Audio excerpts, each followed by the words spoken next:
Querendo ingressar no mercado de trabalho ou até mesmo mudar de profissão, mudar de cargo, atenção você que foi promovido, olha, algumas dicas você vai conhecer agora, viu? Porque tem sim algumas regras, algumas dicas que você precisa se atentar.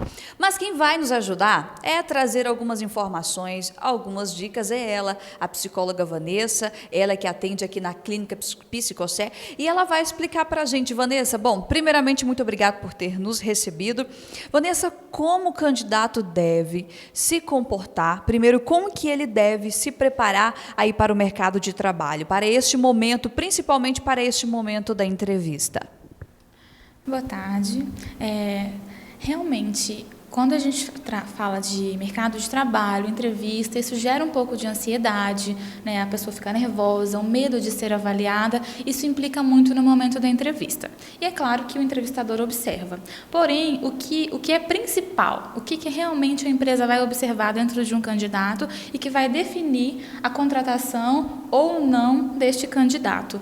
Motivação, preparação profissional, ele deve tentar manter-se calmo, mas assim, inicialmente a motivação e o desejo de estar dentro daquela empresa vão fazer toda a diferença.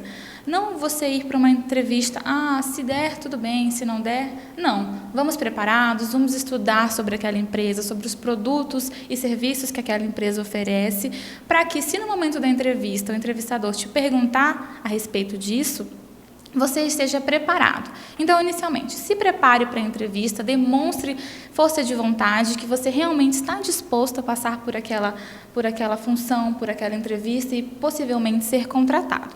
Então, motivação, compromisso e seriedade dentro da entrevista fazem toda a diferença. E a questão da aparência? A empresa, ela leva em consideração a aparência do candidato?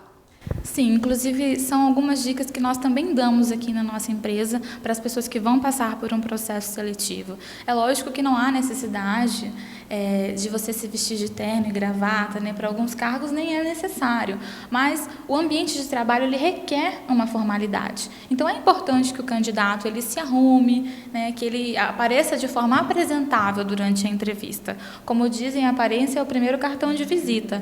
Então é importante sim o cuidado com a aparência durante o processo seletivo e entrevistas. Bom, e se o candidato não tem experiência profissional? Se ele não tem experiência para aquela função na qual ele deseja ingressar? O que ele deve fazer, no que ele deve focar para ele não ficar atrás dos outros candidatos? Olha, essa é uma questão muito discutida pelas pessoas que realmente querem entrar no mercado de trabalho. Porque, querendo ou não, a experiência ela dá uma vantagem, certo? Porém, fazer uma boa entrevista, apresentar-se de forma adequada, demonstrar realmente interesse naquela função, pode sim fazer a diferença. Além, é claro, da qualificação profissional, né? Se aperfeiçoar através de cursos profissionalizantes, palestras, workshops, enfim, tudo que o mercado disponibilizar para que você esteja atento, principalmente nos cargos que você deseja exercer dentro de uma empresa e no mercado de trabalho. As redes sociais, elas influenciam aí no processo da seleção do candidato? Sim, influenciam muito, né? A gente lida com isso diariamente, então a gente diz com bastante propriedade. Hoje as empresas, com a grande procura de pessoas para trabalhar, ter apenas experiência profissional ou preparação não é só suficiente. As empresas também observam o que aquele candidato faz no momento que ele não está trabalhando, aquilo que ele posta nas redes sociais, as fotos, como ele interage socialmente, faz hoje toda a diferença para a empresa, né? A gente tem escutado muitas empresas comentando em relação a isso, então a dica, tome bastante cuidado, sejam ponderados em relação ao que se posta nas redes sociais, porque isso pode ser classificatório ou eliminatório em um processo seletivo.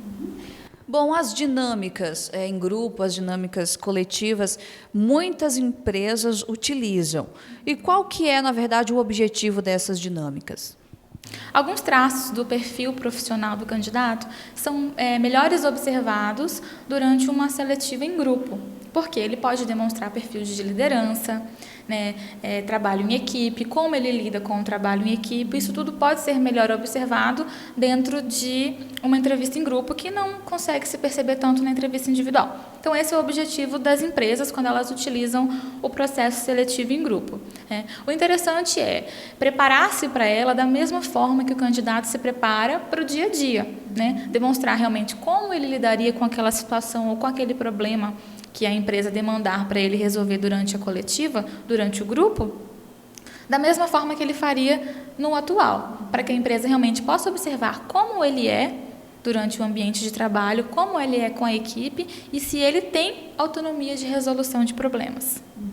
Bom, e se após uma entrevista aquele candidato ele não for contratado, como que ele deve lidar, como que ele deve se preparar psicologicamente para poder passar por outras entrevistas?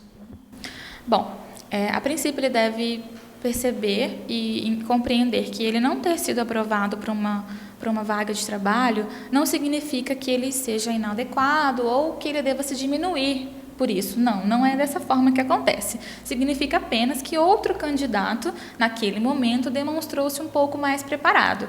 Então, primeiramente, entender que ele não tem nada de inadequado e pensar que outras entrevistas virão e que ele tem que se preparar cada vez mais, se profissionalizar cada vez mais, que com certeza a oportunidade vai chegar e ele vai ser recompensado com certeza por esse esforço. Bom, olha, doutora Vanessa, primeiramente, muito obrigado. E detalhe, para passar por uma seleção ou até mesmo para conferir as vagas de emprego, principalmente para quem está à procura, você atende aqui na Clínica Psicosé e como a pessoa deve fazer?